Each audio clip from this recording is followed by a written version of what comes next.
warahmatullahi wabarakatuh. Nama saya Munawwaroh, Prodi Ilmu Hukum Universitas Muhammadiyah Cirebon. Di sini saya akan membahas kasus yang mengandung delik kulfa atau kelalaian. Sebelum membahas kasus di sini, saya akan menjelaskan tentang materi delik kulfa.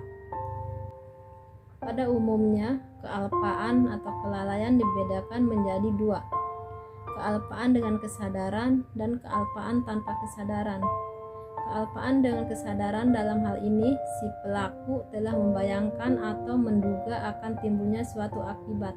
Tetapi walaupun ia berusaha untuk mencegah, akan tetapi timbul juga akibat tersebut.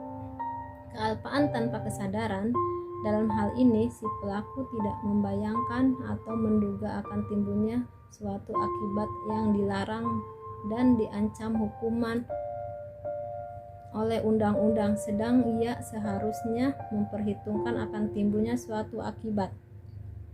Dalam Kitab Undang-Undang Hukum Pidana atau KUHP, kealpaan atau kulpa adalah kurang hati-hati, lalai, lupa amat, kurang hati-hati. Menurut pasal 359, kealpaan adalah barang siapa karena kealpaan atau kesalahannya menyebabkan orang lain mati, diancam dengan hukuman pidana penjara paling lama 5 tahun atau pidana kurungan paling lama 1 tahun. Bentuk kelalaian atau kealpaan yang mengakibatkan terjadinya suatu tindak pidana salah satunya adalah penyalahgunaan di bidang kelistrikan.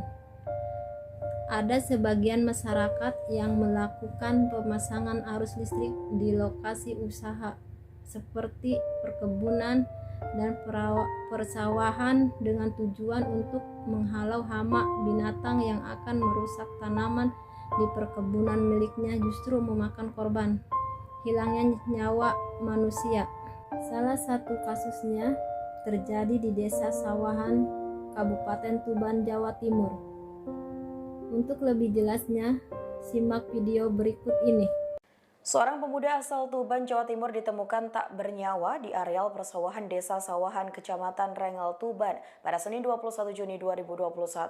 Ia ditemukan dalam kondisi memegang kabel jebakan tikus di sawah. Kuat dugaan bahwa sang pria tersebut meninggal dunia lantaran tersengat aliran listrik. Dilansir tribunjatim.com, korban diketahui bernama Muhammad Irfan, 27 tahun. Warga desa Kecamatan Rengel itu diketahui tewas dengan posisi tergeletak sambil memegang kabel.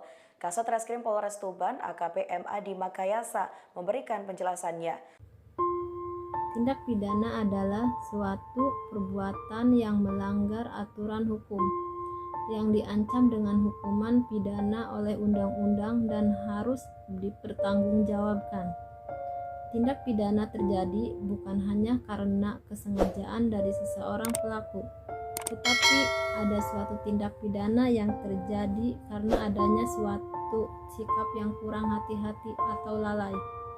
Menurut pendapat saya, pada dasarnya si pelaku tidak ada niat untuk melakukan suatu tindak pidana, namun karena kekurang hati-hatian atau kelalaiannya menyebabkan terjadinya suatu tindak pidana. Jadi dapat dipahami bahwa tindak pidana bukan hanya terjadi karena kesengajaan dari pelaku, tetapi juga dapat terjadi karena kelalaian kealpaan dari pelaku.